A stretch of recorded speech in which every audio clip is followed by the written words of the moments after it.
Okay, last one, back arm.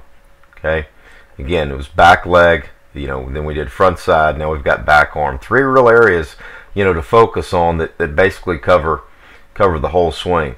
And again, look at that student DVD video on my YouTube channel to get some more examples of how this back arm should move. But it's really a very simple action.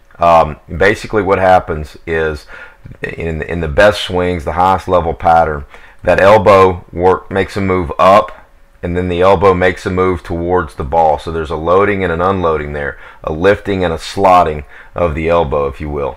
At this point in the swing, once that elbow works in the best hitters, we see a barrel position here that is stacked above the hands.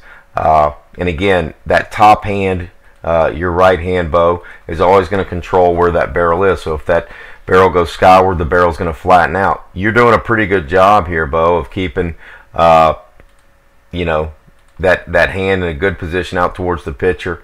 And the bat is pretty well stacked over your hands. It's not quite as tall as Adrian's, but better than most 12-year-old ball players. And then from here, the throwing arm just kind of finishes the sidearm throw. That arm is going to throw out here, okay?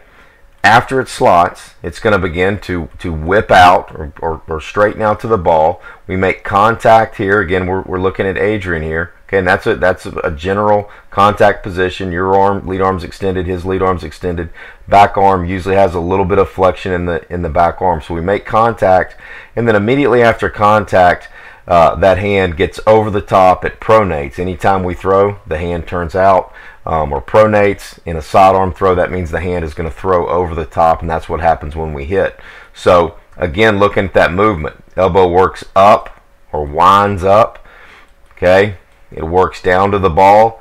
It stays very bent. Okay, here should stay very bent, and then that arm whips out or throws out, contact. And then right after contact, it should pronate, throw over the top.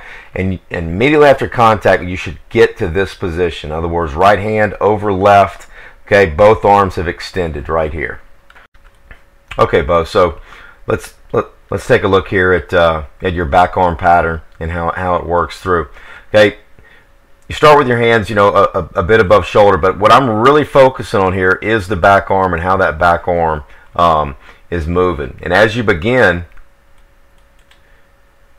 people would say you're dropping your hands, but what I really see there is more a lifting of the elbow and a winding up of the elbow. And I think it's a pretty good way to get started. We may be able to improve upon that a little bit, especially maybe not letting it maybe straighten out quite as much.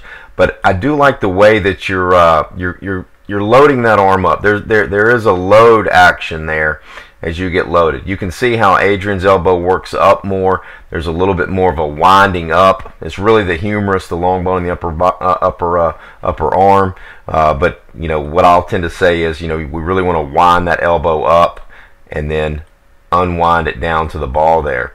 So we can certainly look at improving that. But I think you've got a pretty good start on a pretty good load of the back arm. Now, as the elbow slots into the ball, this is again, like I said, a pretty good position. If I'm going to nitpick here, I'd say that this elbow position is a little bit wide. We want it.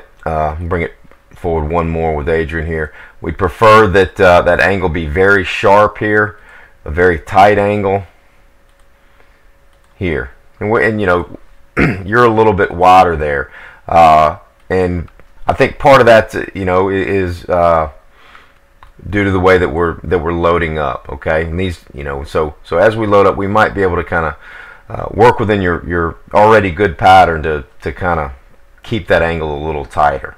Okay, now where I think your biggest issues are with this throwing pattern is in the way that you finish, or you really don't finish.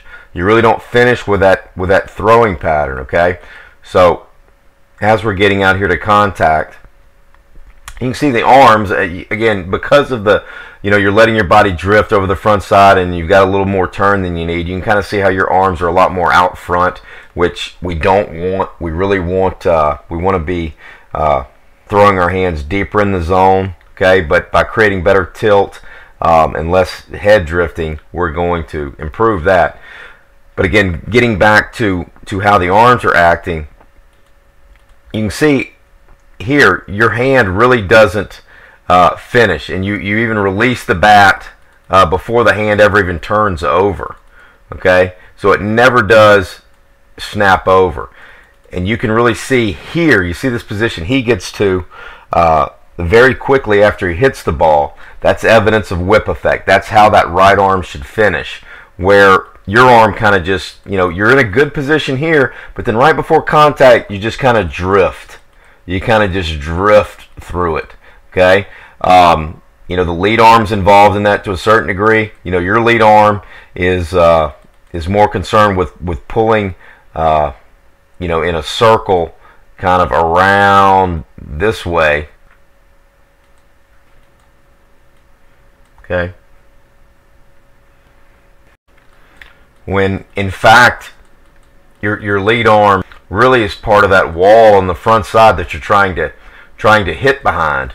As you see Adrian here, that lead arm kind of establishes part of this wall on the front side here, okay, and then that right arm throws past it here, okay? So we really want to get to this position deep in the swing. You can see his both arms are extended here. Right hand is thrown over the left, and his hands are back behind, his front foot here. He's not way out here, out front and around the corner here, okay?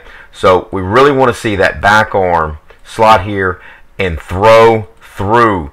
Contact over and past the lead arm. We want to stay long with that lead arm. We don't want to feel like that lead arm is kind of, you can see how your arm, your elbow kind of starts to break down here, Beau. You can kind of see it bend there. You can see it start to flex right here, and then you're just kind of pulling that bat in a circle over there. And instead of that, we really want to feel those hands snap through. That's cracking the whip. That's whip effect. I don't want to get into all the physics of it, but the body, just like you crack a whip, the body decelerates. That lead arm actually slows down and the hands snap over, okay? So we need to work on feeling this position deep in the swing, model this position at home, and feel that finish, So, Beau, in summary, again, a lot of good things going on. We may need to tweak the way that back arm is loading a little bit, but your biggest issues happen, right here at the end of the swing, and really it's about, cracking this whip, hitting behind this front side, and not drifting through.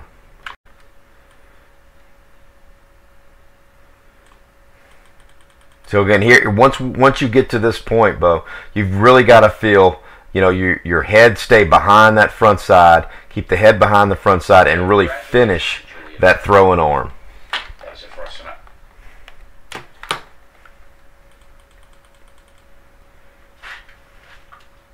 Okay, so once we're here, head stays back, and we really throw that right hand past the bottom.